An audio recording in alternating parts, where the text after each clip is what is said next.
boa queda. Nós já pregamos isso recentemente.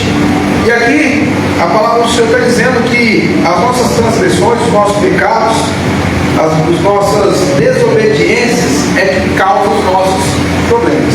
Amém? O mesmo texto já diz mais embaixo, lá no apelo final, no versículo 9: quem é sábio e tem entendimento? Todo aquele que considera a minha palavra, diz o Senhor. Quem tem discernimento e bom senso? Todos aqueles que se dedicam em compreender as minhas orientações. Ora, o caminho de Yahvé é a verdade, e os justos andam nele, mas os ímpios e transgressores tropeçarão e cairão. Igreja, nós deixamos passar um ponto fundamental nessa palavra quando a gente pregou isso aqui, por isso eu voltei nela. O deixamos passar não quer dizer que eu deixei de falar, não, mas deixamos de obedecer. Amém? A gente precisa compreender as orientações. Para quê? Para segui-las. Porque eu vejo que nós, como um todo, como igreja, nós não seguimos as orientações. Consequentemente, nossa vida não rompe. Consequentemente, nós vivemos em dificuldade. Né? A gente vê às vezes alguém que está vivendo bem na vida financeira, conforme a gente falou. Por quê? Segue as orientações, os princípios e vai, beleza. Mas é muito além do financeiro a nossa vida. Nossa vida vai muito além disso. Então, o financeiro eu entendo que é o superficial, a base de tudo ali, o superfície mesmo, o mais simples, né? É o financeiro. Mas a vida com Deus vai muito além disso. O financeiro é uma consequência de uma vida com Deus. Mas a vida plena, a vida em abundância é muito além de só o financeiro. Faz parte, mas não é só isso. E às vezes a gente não segue as orientações. Por quê? A gente segue as orientações naquilo que nos convém, não aquilo que não convém. E são coisas simples. Eu vou citar aqui o meu grande exemplo, o Carlos Eduardo, que era o exemplo de tudo que era ruim. Mas agora eu vou falar uma coisa boa. Até que enfim, onde você vê quanta coisa boa. Glória a Deus. Ele sempre era o exemplo ruim, mas agora traz o exemplo bom. Quando a gente vê algo na vida do cara lá, pequenas coisas, e a gente orienta ele, e ele pode resolver na hora, o que ele faz? Resolve na hora. Esses dias tinha um post lá, que ele postou, eu fiquei com o post, é inadequado para alguém que está aprendendo a palavra. Nós falamos, ele não perguntou por quê, o quê, tá ok, tirou fora. E pronto, ele nem compreendeu, nem entendeu, nem nada, porque foi muito rápido, ele nem como fazer isso. Mas ele fez o quê? Obedeceu. Não obedeceu a nós, obedeceu a direção do Espírito. Não era ruim para mim, era ruim para ele como pregador. Então, é uma direção, amém? E eu já preguei várias vezes. Teve uma vez que o Senhor revelou para nós a questão do sacrifício dos filhos. Muitas pessoas nos dias de hoje têm sacrificado os filhos, né? E eu expliquei como: pegando o seu filho, deixando na creche, aos cuidados dos outros, quando tem 15 anos te devolve, né? De que forma? Viciado nas drogas, às vezes, né? Sem saber se é homem ou se é mulher, essas condições aí. Aí dá trabalho, não é verdade? Mas quem que aceitou? Ninguém.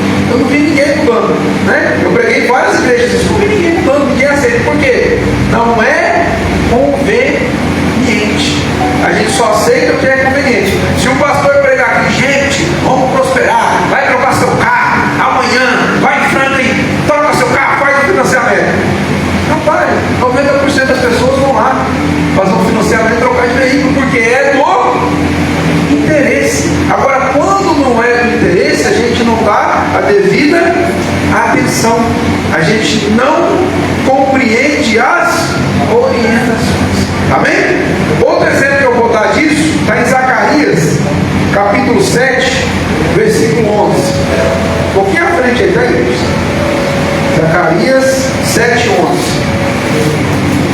Nesse contexto aqui, igreja, eles estavam vivendo um momento religioso. E eles estavam na dúvida se eles deviam continuar jejuando em certos dias, né? Era um contexto religioso que eles tinham costume de adoração, de costume de jejuar,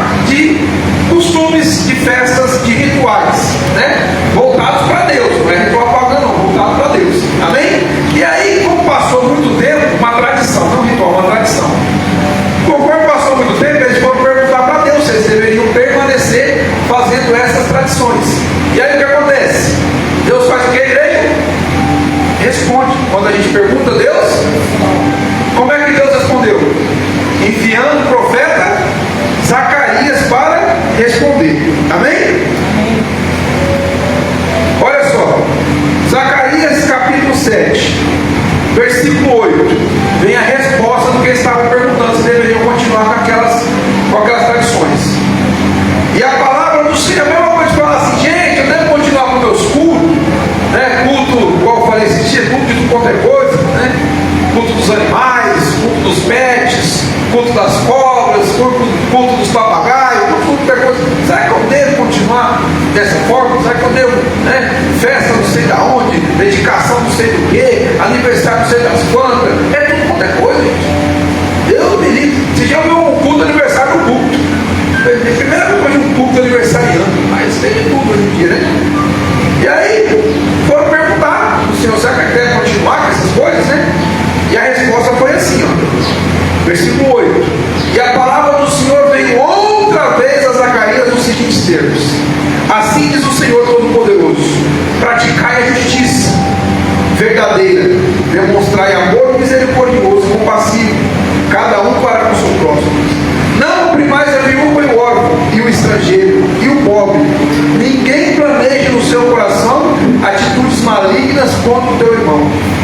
Eles, porém, não deram ouvidos. Por que eu não dou ouvido? Não aceitou. Sequer aceitaram escutar, mas deram as costas e taparam os ouvidos para não escutar nenhuma das minhas palavras.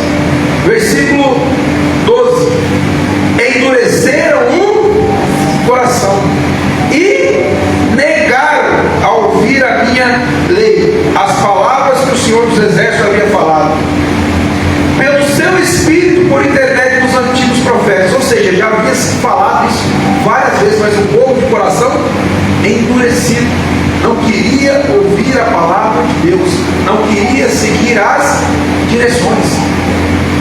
Anteriormente, no versículo 6, o profeta ainda fala: quando vocês fazem jejum, é para mim? Deus está dizendo: é para vocês. Quando estão bebendo, né, se divertindo, é para mim ou para vocês? Ou seja, nos dias de hoje, será que o culto que nós estamos fazendo é um culto para nós ou para Deus? Será que quem está aniversariando o culto é o culto ou é Deus? Então a gente está fazendo coisas que não está sendo para Deus, está sendo para nós. E Deus está dizendo isso. Por que estão fazendo tantas coisas assim? Não é para vocês mesmo que fazem? Quando eu indico, ou peço, ou mando, ou ordeno que façam algo para mim, o que o povo faz? Vira as costas, porque não é conveniente, né? Fazer um culto como eles faziam aqui, né? Todo mundo: ah, não, eu vou fazer um jejum, eu vou fazer isso, fazer aquilo. Beleza, mas quando Deus pede algo a mais, que não seja apenas um ritual, aí a gente acha muito e não ouve, não pratica. Eles endureceram o coração. A gente aprendeu aqui: o que endureceu o coração? Eu quero ouvir, tapar os ouvidos, virar as costas e sair andando. Então, mas assim, Deus, às vezes a gente não faz isso naturalmente falando, mas, né, a gente não levanta e sai andando, mas o coração está desse jeito, já está lá fora, faz tempo. E a gente finge que não está entendendo, mas é porque não quer entender. E por que não entende? Porque não é agradável para nós, porque não é o que a gente quer ouvir. E é justamente o que o profeta está dizendo para eles, né? Deus mandou falar o quê? Ó, misericórdia, amor compassivo um para com o outro, não oprima a viúva, não oprima os órfãos, nem os estrangeiros. É isso que Deus está querendo. Mas eles estão querendo o quê? Jejuar, fazer o que não precisa. E não é um jejum de coração, é o jejum de boca, regime. Então, é disso que o Senhor está falando.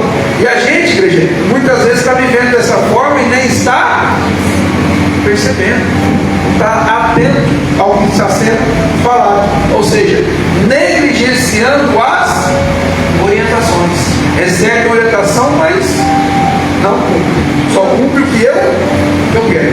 Jejum não, mas posso falar: faz um churrasco. Opa, churrasco eu quero. É sempre assim, sempre que me agrada, ou em parte. Falei isso aqui, o Pedro falou que até existe lá uma categoria dessa que eu estou fazendo faculdade, acho que de psicologia, né? E ele falou que até existe uma situação dessa lá. ouvido seletivo. Coisa que eu quero, eu ouço. Coisa que eu não quero, eu tapo os ouvidos. E o Senhor termina dizendo o seguinte, igreja. Vai te passar o próximo passo. Versículo 13. Assim como eles não quiseram ouvir quando eu falei, assim também eu não vou escutar quando eles orarem e clamarem a mim. Sou eu e Yahvé, o Senhor soberano que está. Então a gente não quer seguir a direção, mas quer que Deus nos ouça. Né? Qualquer coisa que acontece, Senhor, Senhor, Senhor, por que Deus não está me ouvindo? Será que a gente já pensou por que Deus não está me ouvindo? Por que Deus não está me respondendo? Por que Deus não fala comigo? Está aqui, bem claro. Amém? Vamos ilustrar isso agora, voltando lá para a nossa linha de raciocínio, em ouvir, compreender, se converter e ser curado. Atos capítulo 5. E aqui, igreja, a gente vai ver, estamos falando aqui do Velho Testamento, né? Aí vamos ver lá em Atos, capítulo 5, já é a igreja a qual nós pertencemos agora, né? Aqui já não é mais o povo judeu, já não é as tradições judaicas, agora já é a igreja de Cristo. Atos capítulo 5. Vamos ver se mudou alguma coisa. Atos capítulo 5 tem o que aí? Uma coisa muito, ou melhor, um texto muito conhecido. Ananias e Safira. Ananias e Safira, muito conhecido. Diz assim, ó. Entre mentes, um certo homem chamado Ananias, com sua esposa Safira, também vendeu uma propriedade. O que está dizendo o texto aqui, igreja? Um pouquinho antes, aí no final do capítulo 6, um homem chamado José Barnabé vendeu a sua propriedade e colocou aos pés dos apóstolos. Beleza? Aí, entre mentes, depois disso, esse Ananias aqui também fez isso. Vendeu a sua propriedade. Mas o versículo 2 tem uma palavra interessante aqui, ó. Mas ele reteve parte do dinheiro da venda para si. Tendo conhecimento disso também a sua esposa. Ele levou a parte restante e depositou aos pés dos apóstolos. Presta atenção, o texto não fala sobre dinheiro. Está falando aqui que ele levou o dinheiro, mas não é sobre dinheiro o texto também. Não é que o texto não fala, o texto fala dinheiro aqui, mas não é sobre dinheiro. Esquece a palavra dinheiro aqui. Não é sobre finanças, sobre dinheiro, sobre dinheiro. Não é disso. A palavra aí, igreja, reteve, é a mesma palavra usada para narrar o pecado de Acã. Vocês lembram do pecado de Acã? Que trouxe maldição do povo de Deus? Essa mesma palavra aí, reteve, é a mesma palavra que é usada lá naquele texto para poder ilustrar o pecado de Acã. É a mesma avareza associada à hipocrisia, desejo de manter uma falsa imagem de santidade, que gerou mentira e afastamento de Deus e total destruição dessa família. Amém? Igreja, essa palavra é a mesma coisa que o desejo de manter uma falsa imagem de santidade. Quantas pessoas, igreja, estão hoje dentro dos templos, conforme Ananias e Safira, retendo parte de suas vidas? Aqui o texto está dizendo sobre dinheiro, mas aqui nós estamos falando sobre vida. Quando a gente chega diante de Deus, a gente tem que entregar o que para Deus? A nossa vida. E tem gente, igreja, que não entrega a sua vida, mas o problema não é esse. O problema é a falsidade. O problema é a hipocrisia. Alguns entregam a sua vida para Jesus. Daqui a pouco a gente vai ver um ótimo, maravilha. Outros não entregam a sua vida para Jesus, mas não disfarçam isso. Ficam lutando. Ótimo, maravilha. E uma terceira categoria, que essa sim o Senhor exterminou, são os hipócritas. Quais são os hipócritas?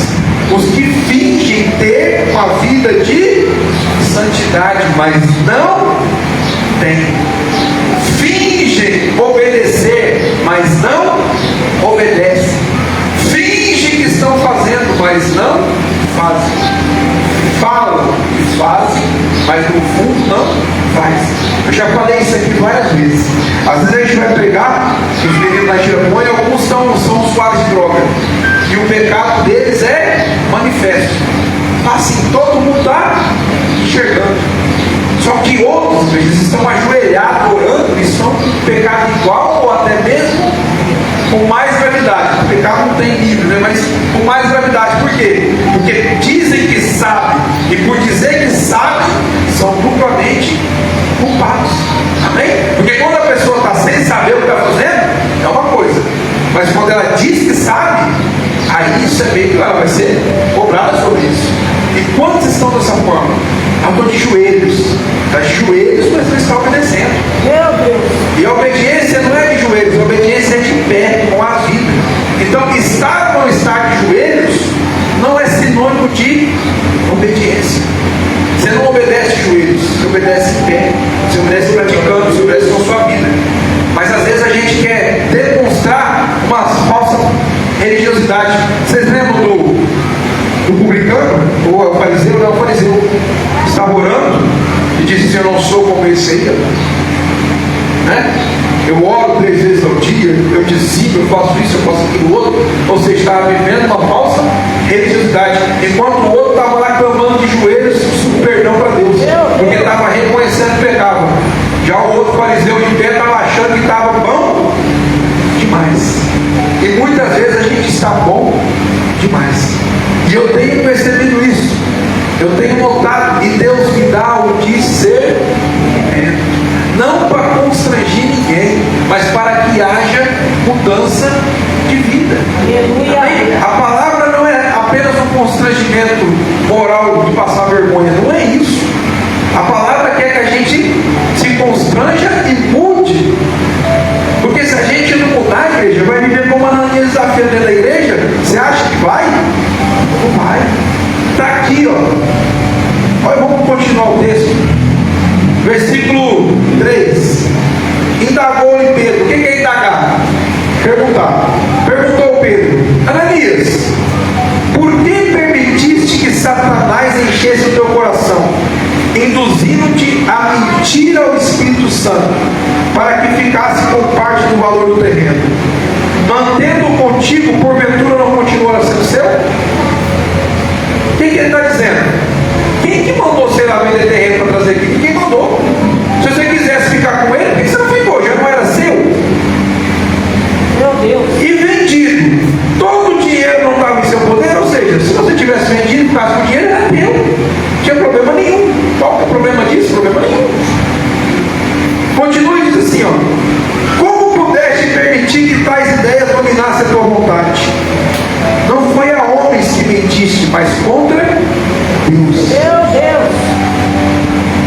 O negócio aqui, igreja, não é o valor em dinheiro, é o coração mentiroso diante de Deus. Eu me entrego, mas não se entrega nada. O que Ananias queria? A mesma visibilidade que teve o José Barnabé. Você já imaginou? O José Barnabé chegou e falou: ó, eu entendi que essa vida aqui nada faz sentido, que tudo que eu tenho não é nada. Então eu vendi tudo que tinha e trouxe aqui para que a obra seja feita, né? Para que a palavra bata os confins, conforme a vontade dos apóstolos. Beleza. Ele achou isso bonito. Aí o Ananias pensou o quê? Vou também viver a mesma situação, só que com mentira. Eu vou reter parte do valor e vou falar que vou entregar tudo. A gente tem feito isso diariamente. A gente retém partes das nossas vidas. Que parte é essa? A parte que me agrada. Ananias, ele tinha um problema aqui de avareza. Isso é bem claro. Ou seja, o coração dele não estava disposto a ele entregar tudo e ficar sem nada. Isso não é problema, gente. Ele poderia fazer isso. O problema é mentir. E a gente está vivendo uma mentira. Só que o que mudou na vida do Pedro isso aqui? Nada. O que mudou na vida dos obreiros da igreja de Atos? O que mudou na vida da igreja de Atos? E o que mudou na vida do Ananias? Ele morreu, ele perdeu a vida. Vocês estão entendendo? Então, a mentira, a hipocrisia, ela não altera a vida da igreja como a gente pensa. Ah, a igreja é isso aí. Não, ela não altera a vida da igreja. Ela altera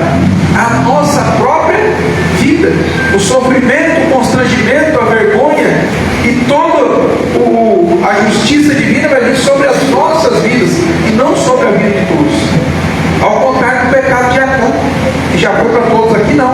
Aqui é igreja, Novo Testamento. Cada um responde por si. E a palavra é bem clara. E olha só, versículo 4. Versículo 5 agora, né? Ao ouvir essas admoestações, Ananias caiu morto. Então grande temor tomou conta de todos que souberam o que havia acontecido. Versículo 6. Alguns jovens tomaram a iniciativa de cobri-lo, carregando para fora e o sepultaram. Cerca de 3 horas mais tarde entrou sua esposa, sem saber o que havia se passado. O que o Pedro fez, gente? Perguntou. Presta atenção, toma cuidado quando alguém te pergunta alguma coisa, principalmente se for o nome de Deus. Sabe por quê? Pergunta, mas já sabe a resposta. E a resposta é verdadeira. Só quer ouvir da sua boca. Então, cuidado ao ficar mentindo na presença de Deus. E aí a palavra diz o seguinte: Pedro questionou: me dizes, vendeste por esse preço aquelas terras? No início, igreja, está dizendo que ele reteve e a esposa sabia disso. É isso? Para que não ficasse aqui falando, coitado, não sabia, não. Foi por esse preço que vendeu aquelas terras, e ela afirmou: sim, por esse preço. Até então, olha só, eles são um casal. Homem e mulher, unidos de uma só pessoa. Porém, olha como que Deus é bom. Ele já havia sido morto pelo seu pecado. O seu pecado é mentira. O seu pecado não mata a esposa. Aí, através de Pedro, o Espírito Santo pergunta para a esposa. Por quê? Cada uma, igreja, responde por si. E aí perguntou para ela: foi por esse preço que você vendeu? Vocês venderam? E diz a resposta no versículo 9. Ela falou sim, né? E no versículo 9, Pedro a repreendeu: por que vós entraste em acordo para tentar o Espírito do Senhor? Eis que estão aí a porta aos pés daquele que sepultaram o seu marido, e eles te levarão também. Meu Deus! Naquele mesmo instante, ela caiu morta aos pés de Pedro. Sabe o que eu estou dizendo? Para de fazer complô contra a palavra de Deus. Para de combinar contra a palavra de Deus. Igreja, entre as multifaces do casamento existe uma. O casamento é algo muito completo. Então a gente não pode também pegar como regra tudo. Não. Multifaces, são várias faces. Entre as faces que a mulher tem no seu casamento é de ser opositora ao seu marido. Não é opositora de ser uma pessoa contra ele, não. É de se opor às situações. Quando ele chegou para combinar com ela, ô Zafira, o que você acha? Vamos vender o terreno, a gente retém parte, a gente vai lá e fala que dobro. Combinado? Ela falou o quê? Combinado. O que ela devia ter feito? Isso é mentira. Ouviu a pregação do mês passado? Mentira é do Satanás. Então eu não vou mentir. Vamos eliminar isso. Não vamos fazer não. Se você quiser fazer, você faz. Você vai se virar sozinho. Eu não tenho nada com isso. Nós não vamos compactuar essa presepada não. Ou seja, primeira coisa, ela faria ele pensar, meditar sobre o assunto. Talvez poderia ser poupar. Mas no mínimo ela ia ficar fora disso. Mas os casais de hoje, o que eles fazem? Eles compactuam quando é do interesse. A mulher se opõe em tudo que não é do interesse dela. Mas quando é do interesse dela, o que ela faz? Talvez seu povo abraça. Tamo junto no erro. Tamo junto na desobediência. Tamo junto. Meu Deus! Na rebeldia. Tamo junto. Ao contrário da palavra, é assim que funciona. Por quê, igreja? Porque é a vontade dessa pessoa. É o que ela quer. E a gente precisa tomar muito cuidado com isso. Com chegar diante de Deus dizendo que se entregou e não se entregou. Com falsa religiosidade. Dizendo que está muito bem e não está. Quem nos conhece é Deus, é Jesus. é o Espírito Santo. Então, não adianta eu ficar com falsidade. Não adianta. Eu não estou dizendo que você tem que se expor para todo mundo. Não é isso também, não. Eu estou dizendo que você não tem que ser mentiroso. Fingir ser o que você não é. Vocês já perceberam a dificuldade que nós temos em assumir alguma coisa? Toda vez que a gente vai falar a gente fala o quê? Nós. Por que o pastor fala nós ao invés de eu? Porque eu estou pregando para nós, por isso que eu falo nós. Mas quando eu estou dizendo alguma coisa, eu tenho que dizer eu. Se eu preciso de algo, se eu preciso mudar minha vida, eu falo, gente, eu preciso mudar minha vida, não é? Nós precisamos. Você não está pregando? Vocês estão entendendo? Você está pregando, tudo bem se incluir junto, né? Coletivo. Mas quando você está falando com alguém, olha, eu preciso orar mais. Sou eu que preciso. Eu tenho a convicção que eu preciso. Então, quando eu vou expor isso, se o meu coração estiver em Deus, como é que eu vou expor isso? Gente, eu preciso orar mais. Mas quando eu não consigo aceitar isso, que forma que eu faço? Para facilitar. Nós precisamos. Porque eu não consigo nem sequer admitir que eu preciso mudar.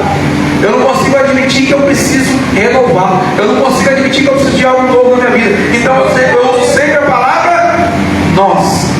Como que se eu tivesse assumido, eu estivesse dando uma orientação. Então presta atenção, no seu subconsciente, ao invés de você estar aceitando, você está ensinando. É sempre assim, presta atenção nisso. Você precisa corrigir seu filho, aí você fala, nós precisamos corrigir nossos filhos. Mas não, é o que você precisa. Você não está pregando, é para você, sua mente fala com você. Então, a gente precisa de entender isso. Isso eu estou falando de subconsciente. Aí, às vezes, vocês falam assim, pastor, na terça-feira todo mundo fala o seu falamento. Eu não falo muito, mas a gente acha que fala menos. Por quê? Porque a boca fala, o coração está cheio, a gente precisa ouvir. E aí, quando a gente ouve, a gente tem o quê? Discernimento. Para quê? Para ajudar. Aleluia. Você vai no médico. Primeira coisa que o médico pergunta é o quê? Como você está? Quem te trouxe até?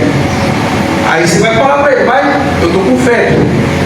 Aí ele vai aferir, será que está mesmo, né? Aí eu acho que a minha pressão está baixa. Então, através do que você fala, o médico vai identificando. Aí quando nós estamos com a pressão alta, aí ele vai para a sua alimentação. O que você comeu? Comeu um churrasco, sal grosso? Tinha muito sal? Não, estou com minha diabetes e tal, você comeu doce? Aí ele vai para a causa. Mas ele primeiro te escuta. Amém? E se você mentir? Está com a diabetes 300. Acabou de comer um pote de doce. Você comeu doce hoje? Não comi não. Não vai falar nada? Não, tomei um copo d'água só pela manhã. Você acha que está mentindo para quem? Você acha que o médico não sabe o que é mentira? Lógico que sabe. Então a gente pergunta, mas a gente já sabe por quê. O diagnóstico já está feito. Amém? Nós já sabemos. A pergunta é para ajudar. Mas se houver mentira, como é que o médico vai falar para você parar de comer doce para diminuir sua diabetes? Você acabou de falar que não come. Meu Deus. Não tem como falar dele. Você não come, não acabou. Glicose. Vai fazer o quê? Você não come doce, sua alimentação está ótima, sua vida está perfeita, né? Nunca nem gostou de doce na vida, então é assim que funciona. Mentiras diante de Deus. A gente retém parte da verdade, mas foi só um docinho. Foi só isso, foi só aquilo, igreja. A gente precisa de falar a verdade e não compactuar com planos ardilosos de benefício próprio, contrário à direção da palavra. Então presta atenção, quando nós recebemos uma direção, a gente tem que tentar o mais rápido possível a seguir a direção, senão a vida não vai mudar. Tem outras pessoas aqui que eu não quero expor, que às vezes você dá uma direção e a pessoa segue. Tem gente que você fala uma vez só, você fala, uma vez só, nunca mais aconteceu. Olha que bênção, a pessoa rompeu. Tem outros que você já falou 300 vezes e a pessoa não obedeceu. E não rompeu, está do mesmo jeito, pior ainda do que estava antes. Mas tem outro jeito, fica tranquilo. Se você não quer, tem outro jeito. Presta atenção que agora tem um terceiro jeito. Amém?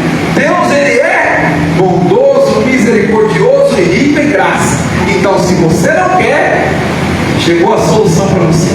Olha que bênção. Aonde está, pastor? Atos capítulo 26. Vamos lá frente.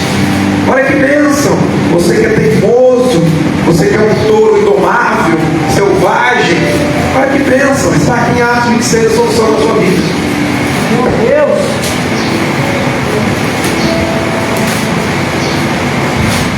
Atos 26, igreja.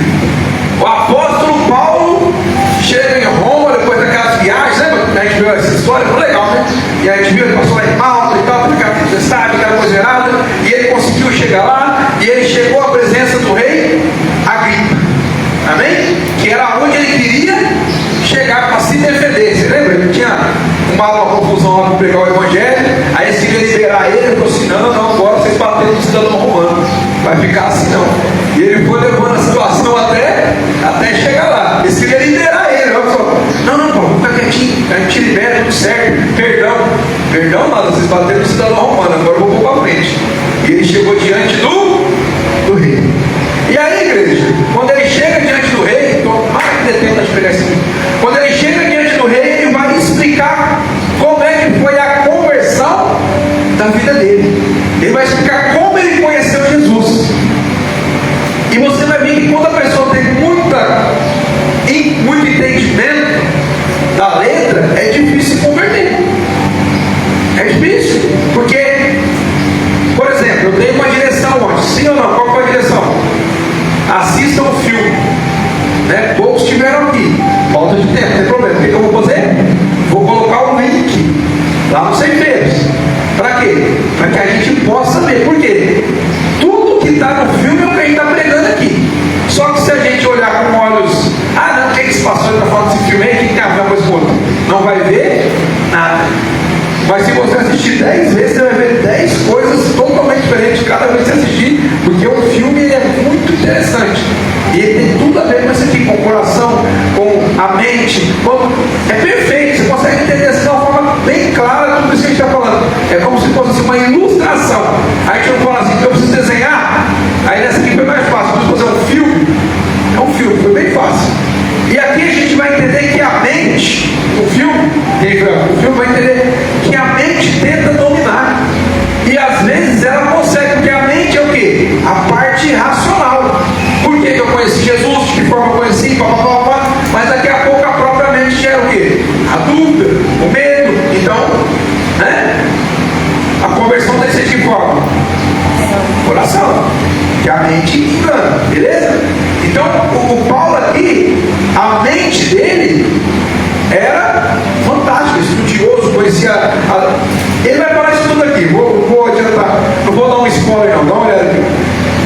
Atos 26. Então, Agripa, dirigindo-se a Paulo, declarou: é permitido que faça uso da palavra em tua defesa. Em seguida, Paulo fez um sinal com a mão e iniciou a apresentação da sua defesa. Ó rei Agripa, considero-me abençoado por poder estar hoje em tua presença, a fim de verbalizar a minha defesa contra todas as acusações dos líderes judeus. Igreja, esses líderes judeus é aquele que caminhava junto com Paulo. Quando ele se converteu, o que aconteceu? Virou inimigo número 1 daqueles que eram aliados. Amém? Continua. Versículo 3. Especialmente, rei, porque és versado em todos os costumes e questões que há entre os judeus.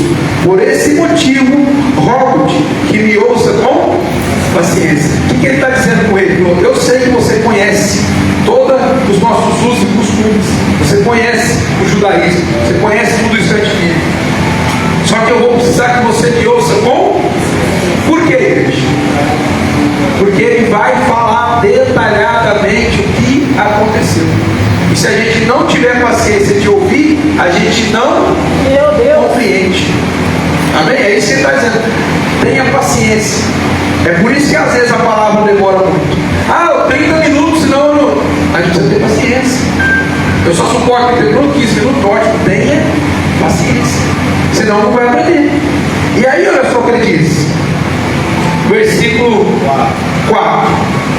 E é do pleno conhecimento de todos os judeus, como tenho vivido desde. Então ele vai falar, desde criança, todo mundo me conhece. Tanto em minha terra natal como em Jerusalém. Eles me conhecem há muito tempo, e podem testemunhar se assim o desejarem, que como fariseu, ele era fariseu, como fariseu, vivi conforme os ditames da seita mais rigorosa da nossa religião. Os fariseus eram aqueles que tinham os usos e costumes mais rigorosos, e ele viveu conforme esses rituais, conforme esses costumes. Ele não era um hipócrita, ele vivia isso verdadeiramente. Ninguém podia falar que não. Versículo 6. Contudo, agora estou aqui para ser julgado por causa da esperança da promessa feita por Deus aos nossos antepassados. Sabe o que ele está dizendo? Eu estou sendo julgado por uma parte a qual eles não conseguiram compreender, mas eu compreendi dessa forma.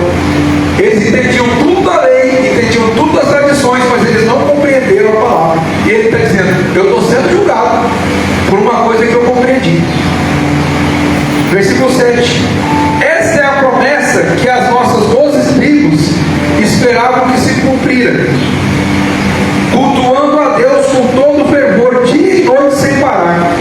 E é precisamente por essa esperança que estou sendo acusado pelos líderes judeus. Você sabe o que ele está dizendo? Está tudo aí, eles conhecem tudo, eles só não compreenderam. E até hoje tem judeu que não compreendeu que Jesus é o Messias. Mas está lá, nas escrituras deles. A palavra veio primeiro para eles, depois para nós, os gentios. Ele diz assim, versículo 8. Porque se julga inacreditável entre vós que Deus ressuscite os mortos. Eu igualmente estava seguro de que deveria me opor ao nome de Jesus, o Nazareno. Ou seja, ele estava dizendo que eu entendi da mesma forma que eles, que a gente deveria se opor, que a gente deveria ser contra esse povo. E aí diz assim, e foi exatamente assim que procedi em Jerusalém, havendo eu recebido autorização dos chefes dos sacerdotes, atirei muitos santos aos cárceres. Quando eram sentenciados à pena de morte, eu sempre dava o meu voto contra eles. Várias vezes corri de sinagoga em sinagoga com o objetivo de castigá-los, e fazia tudo para obrigá-los a blasfemar. Em minha fúria, que jeito era essa fúria, igreja? Obstinada. Em minha fúria obstinada contra eles, atravessei terras estrangeiras para capturá-los. Porém, em uma dessas viagens, estava me dirigindo para Damasco, com a autorização dos chefes dos sacerdotes e por eles próprios comissionados. O que ele está dizendo? Aqui, igreja, era uma das viagens que ele ia fazer para acabar com o povo cristão mesmo. Ele tinha pegado a autorização, havia feito uma comissão, e ele estava em nome dessa comissão, ou seja, ele era um dos maiores perseguidores da igreja. Por quê? Ele tinha o entendimento de que eles estavam contrários a Deus. Era o entendimento deles. Porém, olha o que acontece. Versículo 13. Entretanto, por volta do meio-dia, ó rei, ele está dizendo o rei, estando eu a caminho, vi uma luz do céu, muito mais brilhante que o sol. A luz era mais brilhante que o sol, gente, resplandecendo em torno de mim e dos que caminhavam comigo. E caindo todos nós por terra, ouvi uma voz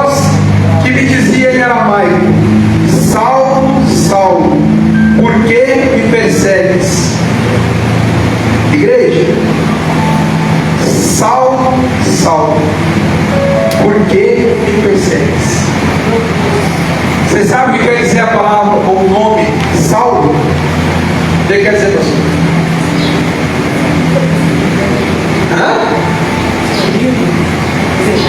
Desejado. Eu falei para ela antes de vir para cá, para ver se ela está atenta. O nome Saulo quer dizer desejado. Quando Jesus fala Saulo, Saulo, ele fala desejado, desejado. Desejado por quê, igreja? Jesus chama ele de desejado. Jesus desejava aquela alma. E ele diz: desejado, desejado. Por que me persegues? Porquanto resistires ao aguilhão, só te causa sofrimento. Presta atenção no que Deus está falando para ele. Jesus está dizendo: ô desejado, desejado, olha para mim. Você resistir ao aguilhão só te causa sofrimento. Meu Deus! Desejado, desejada, olha para mim. Aqui, ó, não é lá não, aqui, ó, olha para mim. Desejado, desejada, resistir ao aguilhão só te causa sofrimento. Não entendi, vou facilitar.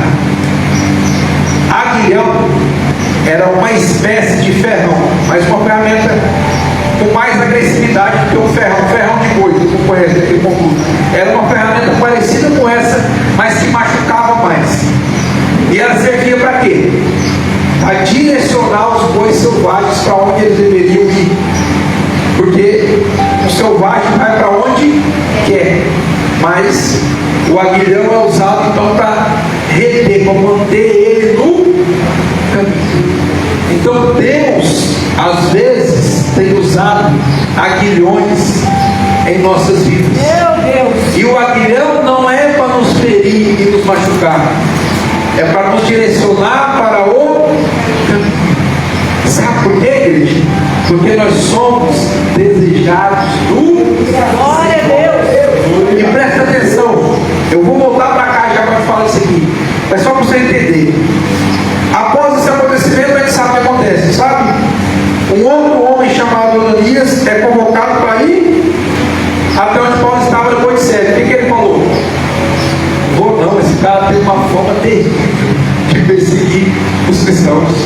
Quero ele não. Depois disso, então, Ananias não queria. Aí eles vão para Jerusalém, chega lá, Pedro fala: que esse cara aí, você está louco? Barnabé vai com ele, a gente conhece bem a história, porque eles estão rejeitando a Saulo. Ninguém quer o Saulo, mas Jesus está dizendo que ele é desejado. Você já imaginou se Deus não fala para ele, algum cristão iria lá pregar para ele? O cara quer matar, ele pode ver um cristão que ele mata, quem que vai lá pregar para ele? Meu Deus! Ninguém. Quem que deseja ele? Ao contrário. Esse povo aqui era diferente, mas se fosse nos nossos dias, a gente desejaria o quê? Ele tem que morrer. O cara tem que morrer. Eu vou pregar a palavra de nada. Está matando os crentes. Tem que morrer. Fogo nele, Senhor. Mata ele. A oração seria assim, seria? Ou eu estou mentindo? Não é assim, Caetano? Mata eles, está perseguindo os cristãos, mostra que o Senhor é deles, dá um infarto fulminante. Talvez seria assim. Mas Jesus está dizendo o quê? Paulo, ele é meu desejado. Amém? Então, igreja, eu queria focar nisso aqui. Todos nós somos desejo ou desejados pelo Senhor, sem exceção. Qual é o problema? A gente precisa seguir a orientação. E sabe qual que é a orientação que Jesus deu para Saulo? Qual foi? Presta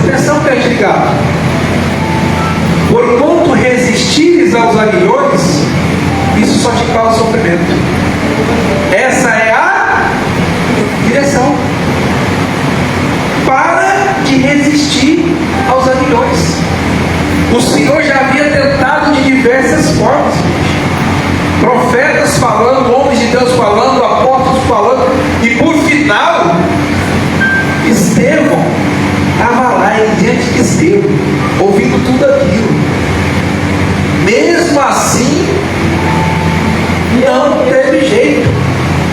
E aí, um animal selvagem, indomável, sem eira nem beira, não quero saber, eu sou salvo e vou matar todo mundo, e está todo mundo contra Deus, e estão blasfemando, eu não quero saber, nada entra no ouvido. O que Deus faz? Aguilhão. Aguilhão, por que não?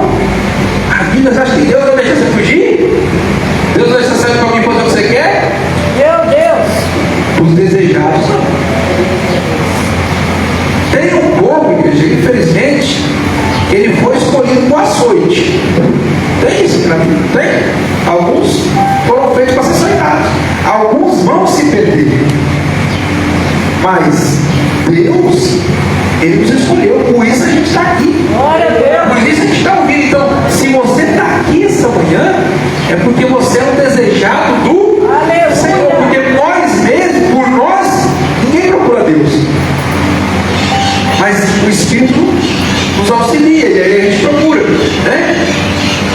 Só que às vezes o nosso coração está endurecido, os nossos ouvidos tapados, e eu estou virando as costas para Deus e saindo andando, porque eu não quero ouvir a direção. Sabe o que Jesus está dizendo para Paulo? Saulo, Saulo. Ah, pastor, é Saulo ou é Paulo? Deixa eu só explicar isso aí também, tá? Para não ficar essa confusão. Deus não mudou o nome de Paulo, de Saulo para Paulo, Paulo para Saulo. Não aconteceu isso, né, igreja? É que o nome Saulo é um nome aramaico, hebraico. Amém? E o nome Paulo é mais tranquilo para os gentios, os romanos da época. Por isso que ele falava que ele era romano também. Por isso ele estava aqui conversando com o rei Agripa, porque ele também era romano. Então, para os romanos estava mais fácil de aceitar ele como Paulo do que como Saulo. Amém? Então não foi Deus que mudou o nome dele, foi ali a cultura.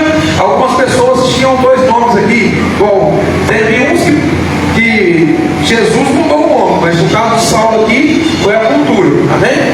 Foi a forma que ele encontrou de ser mais aceito.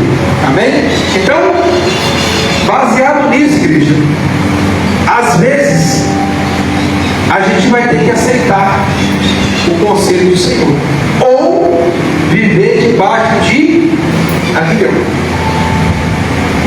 É uma opção. Eu não quero, não tem problema nenhum. Viva embaixo de aguilhão. O que aguilhão traz? Sofrimento, feridas, machucados. É isso que aguilhão traz. Ah, pastor, mas eu não quero. Não tem querer. A direção é essa. Paulo, olha só, o Saulo, né? Porquanto resistir ao aguilhão, só vai te causar sofrimento. Vamos facilitar? Todo mundo conhece o carro de boi, sim ou não? Quem não conhece, deveria conhecer, mas aqui acho que todo mundo conhece. Tinha os desfiles e a gente via. Os bois daqueles carros, eles sofriam maus tratos aqui na praça, sim ou não? Não, por quê? Eles não resistiam ao aguilhão. O cara só ia na frente. E eles iam seguindo, sem sofrimento nenhum.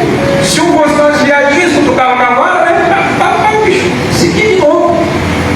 Agora, resistir, igreja, é o quê? Eu querer ir em todo lugar. Se o boi quisesse fazer o que ele quisesse ali, na hora, o carreiro fala, vamos para lá, e o boi quiser ir para lá, o que vai acontecer? Pau dele. Aguilhão, ferroado, é assim que funciona. Sim ou não? Vai marcar um animal. Todo mundo conhece aqui na embarcadora. Vai marcar um animal. Você abre a porteira. Se o animal entrar, o que ele sofre? Nada. Não quer entrar. Aguilhão. É assim que funciona. Meu Deus. Amém? O nosso pastor, Jesus, sabe lidar com todo tipo de gente.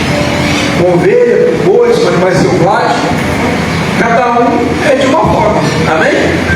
As ovelhas são bem mais fáceis, mais trabalhosas. Os bois são mais difíceis, mas também trabalham. É difícil no início, depois ele aprende. É mais astuto. Mas, infelizmente, os selvagens sofrem mais do que os que aceitam com mais facilidade. Quem são os selvagens? Os que não aceitam a palavra. É o Paulo aqui, ó. Quando ele não era convertido. É o selvagem. Manda profeta e não aceita. Moça e não aceita. Estevão não aceita. Nada ele aceita. É selvagem. E as coisas começam a acontecer. Quando ele viu Jesus, que forma que ele ficou? Cego. Não é isso? Quem quer cegueira? Avião. Você acha que ficar cego é bom? Você já imaginou você ficar cego? Aqui a gente sabe que ele vai voltar a enxergar, né? Mas quando ele ficou cego, você acha que ele sabia que ele ia voltar a enxergar? Meu Deus. Você já imaginou Deus falar o desejado? Por que você está perseguindo? E pum, ele ficou cego. Vai saber se é castigo, vai saber o que é. Vocês estão entendendo? Às vezes a gente está passando por um sofrimento, mas esse sofrimento não é para gerar morte, é para gerar vida. Esse sofrimento não é para nos tirar do caminho, é para nos colocar no caminho, para nos trazer de volta ao caminho. E olha agora, deixa eu mais um texto aqui, vai dar para te finalizar. Versículo 15. Foi quando eu indaguei, Paulo perguntou: quem és tu, Senhor? Perguntando para Jesus. Ao que ele replicou: sou Jesus, a quem tu está perseguindo. Agora, pois, levanta-te, apruma-te em pé. Foi para isso que te apareci, para te converter em servo e testemunha. Glória a Deus. Fica brincando com Deus, igreja. Espera ele te converter, não é isso que a gente fala? Ah não, quando Deus me tocar, eu vou me converter. Espera, filho. Para você menos pensar, alguém não está na sua cabeça. Fica esperando. Só não pensa que isso é prazeroso. Que isso é doloroso. Meu Deus. É ruim. Não é uma coisa assim, que maravilha, não. Mas quer esperar, espera. Paulo, ou Saulo, esperou e se converteu para a igreja. Tanto, olha só, para te converteres em servo e testemunha, tanto das maravilhas que viste de minha parte, como daquelas que te manifestarei. Ou seja, ele já tinha visto muita coisa, mas ainda não tinha se convencido, mas ainda não tinha se convertido, ainda não tinha aceitado, ainda não tinha compreendido. Então Deus fala para ele: você vai ter testemunho de muita coisa que você já viu e muita coisa que eu vou fazer através de você. Versículo 17: irei livrar-te deste povo e dos gentios, para os quais te envio. Para que ele vai livrar? Olha só, igreja, para que o Paulo foi enviado? Para lhe abrir os olhos e os converteres das trevas para a luz, e do poder de Satanás para Deus, a fim de que recebam o perdão dos pecados e herança entre os que são santificados pela fé em mim. Aleluia. Igreja, olha só a missão dele: levar a palavra, o evangelho, para onde está em trevas. E o evangelho é o que? A luz. Amém? Por que, igreja, esse povo está em trevas? Porque eles estão vivendo aquele versículo que eu sempre falo para vocês: se a luz que há em ti for em trevas, que grandes trevas serão.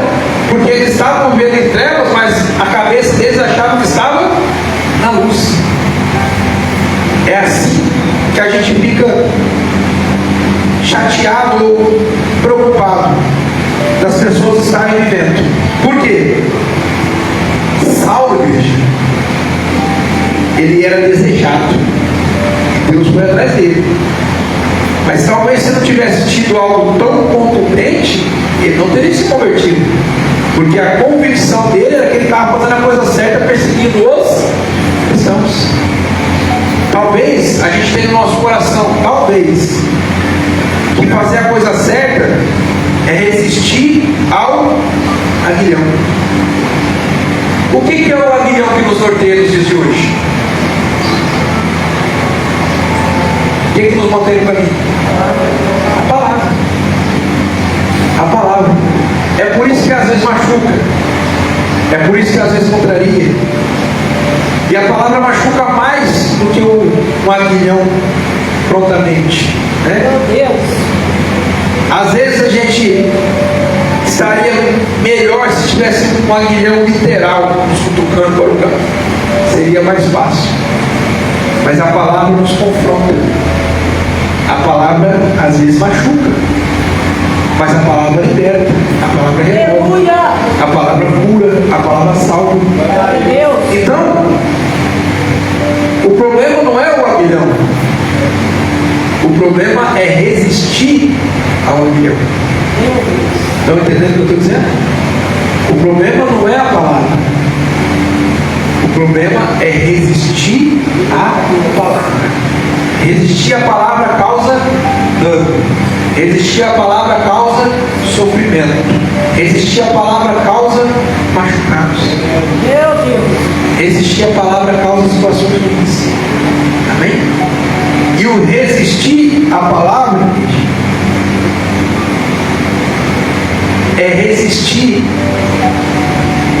aos ensinamentos, é resistir aos conselhos, é resistir às direções. Eu não quero mudar, não muda. Mas o aguilhão vai ser pior para você. Resistir ao aguilhão vai te causar dano. Não quer fazer, não faz. Não quer aceitar, não aceita. Mas não pensa que vai ser melhor. Vai ser pior. E eu não estou falando de aceitar o que eu estou dizendo, não. Estou falando de aceitar a palavra de Deus. Aceitar o que está ouvindo. Aceitar as direções. Por quê? A direção não é para o meu bem. A direção é para o seu bem. A direção não é para mim, é para você. Vocês estão entendendo? Então, quando Jesus está dizendo para Paulo isso, ele está dizendo: Paulo, você está sofrendo à toa, cara. Você está sofrendo porque você quer. Você podia ter aceitado, você podia fazer isso. Aí ele fala para o Paulo o seguinte: a gente conhece: levanta, vai até a cidade, entra, vai numa rua chamada Rua Direita, entra numa casa. O que Paulo faz agora? Começa a seguir a direção. Aleluia. Depois desse ponto, filho, Paulo não quer saber de aguilhão mais não. Paulo quer saber de direção. Ele sai da casa e fala: Jesus, para onde que eu vou agora? Jesus fala: vai para tal região. O que Paulo faz? Vou para lá. Jesus, mas eu não preciso fazer isso. Não, vai dessa forma, dessa forma. É assim que funciona. Paulo está lá no barco, na viagem, sentido, é este lugar que ele foi parar aqui, sentido Roma. E aí, no meio da viagem, tem uma tempestade. Todo mundo lembra? Antes de sair para a viagem, Paulo fala para o capitão do barco: o momento não é propício, nós vamos morrer. E o capitão fala: quem tem isso aqui sou eu. Cala a boca que eu sou o capitão, eu sei como é que funciona. Vamos lá. O que eu estou dizendo para você? Tem hora que a gente sofre porque não pode fazer nada. Paulo estava preso. Não era opção ir ou não. Tem alguém preso aqui? Então o que você faz é opção. Amém? Paulo estava preso. Se nós vivemos em liberdade, nós temos a opção do que fazer ou o que não fazer. Vou ser mais claro. Mas a forma em que eu vivo me induz a fazer tal coisa. Para de fazer. É bem simples. Para de fazer. Ah, mas por causa de tal coisa eu não posso fazer algo para Deus. Para de fazer. E vai viver o que Deus tem para você. Aleluia. Princípio 1: Deus jamais vai querer você distante dele. Parte desse. Tudo que você fizer para se distanciar de Deus não é de Deus. Então, você não é obrigado, você não está preso. Volta. Ou melhor, volte para Deus. Não precisa fazer. Você não está preso. Mas aí vamos continuar com o Paulo. Paulo está preso. Paulo então tem que ir. Sim ou não? Aí no meio lá, tempestade feia, todo mundo com medo. Paulo olha, todo mundo sem se alimentar vários dias. Paulo olha e falou: vocês precisam se alimentar. Sabe por quê? Porque não vai morrer ninguém. E Jesus já falou: não vai morrer ninguém. Mas o barco vai se despedaçar.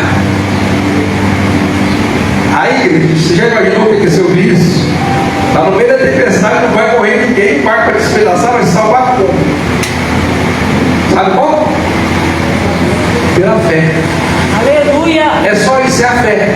Quando o entendimento não é capaz de compreender, o que tem que ser compreendido pela fé. Amém? Quando falta compreensão, fé. Aí o que acontece?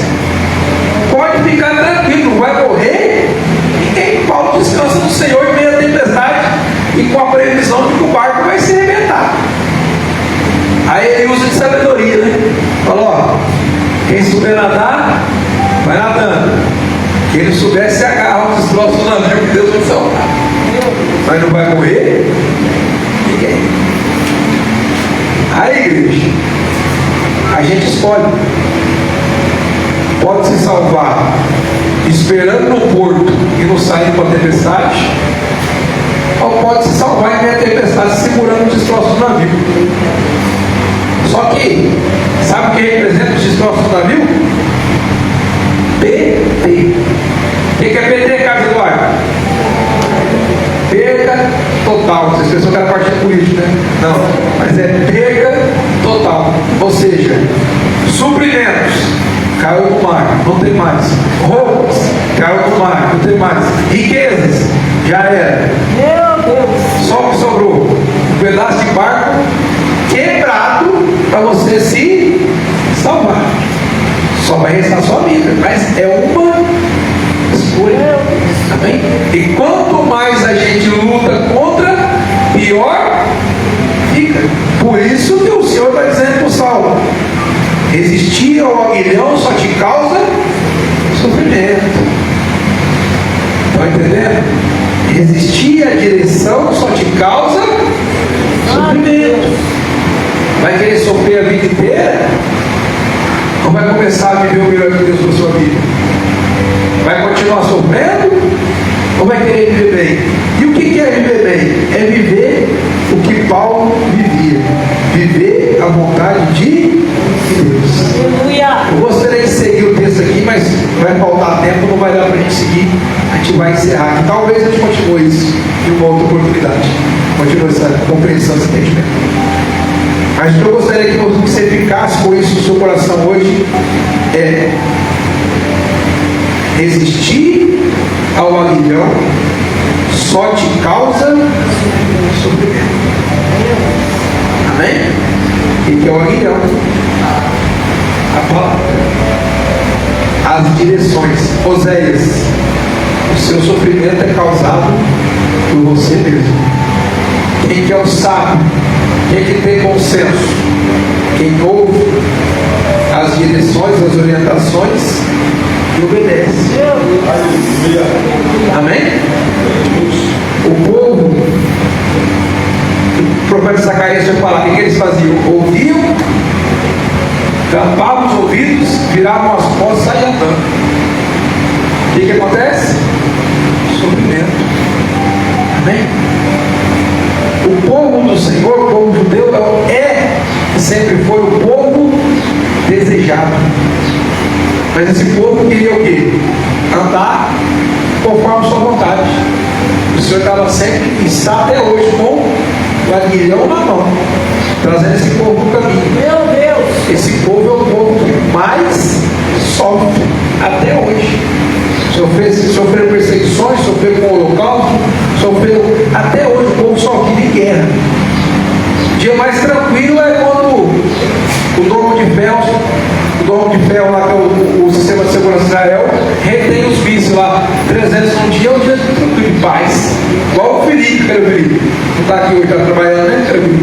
Trabalhando? Paz e tranquilidade. Está que nem ele lá no Rio de Janeiro, todo com fuzil na mão, e porque era um ambiente pacífico. É o povo de Israel. 300 vícios só hoje, estão em paz. Vive em aflição até hoje. Por quê? Aguilhão. Ainda não reconheceram que Jesus é o Messias. E é o povo de Deus. Assim somos nós. Somos o povo de Deus. Porque Paulo trouxe para os gentios. Paulo trouxe aqui para nós. Paulo trouxe para os gentios. E hoje nós somos o povo de Deus. Aleluia. O povo desejado por Deus. Podemos resistir até o final. Mas podemos nos entregar Aleluia. a palavra ao Senhor e viver a plenitude de Deus em nossas vidas. Glória a Deus. Sempre, igreja, sempre a escolha vai estar em nossas mãos. Pode vender tudo que tem e entregar aos apóstolos. Pode reter uma parte. E não estou falando de dinheiro, estou falando de vida. Podemos entregar nossa vida completa para Jesus, ou podemos reter uma parte. Meu Deus. Eu ia finalizar, mas não posso sem entregar. A parte que a gente retém, você sabe por que ele está falando de dinheiro ali? Sabe por que o texto de Atos fala de dinheiro? Quando não está falando de valor? É porque até hoje é assim. Por causa do dinheiro, a gente retém muita coisa. Por causa do dinheiro, a gente deixa de estar na presença de Deus. Por causa do dinheiro, a gente faz o que não deve. Por causa do dinheiro, a gente desobedece a palavra. Por causa do dinheiro, a gente mente. Por causa do dinheiro, a gente faz muita coisa que não deveria fazer. O amor ao dinheiro é a raiz de todos os males. O amor ao dinheiro, não o dinheiro, o amor ao dinheiro. E nos dias de hoje tem gente amando mais o dinheiro do que a Deus. Eu não estou falando que amar o dinheiro é você, ou melhor, você não amar o dinheiro é você dar o dinheiro para a igreja. Não é disso que nós estamos falando aqui. Até mesmo porque ninguém se esforça tanto para trazer dinheiro para a igreja. Isso é uma mentira que contaram para nós e a gente acredita. Todo mundo que está se esforçando é para comprar um carro melhor, para comprar uma casa melhor, para comprar algo melhor para si. Não tem ninguém se matando de trabalho para levar dinheiro para a igreja. Não vem com essa mentira não. Amém? O que nós fazemos, diz o texto lá de Zacarias, é para nós mesmos. Aí eu dou essa desculpa, qual que é a minha desculpa? Vou dar 10% para a igreja e estou na série com Deus.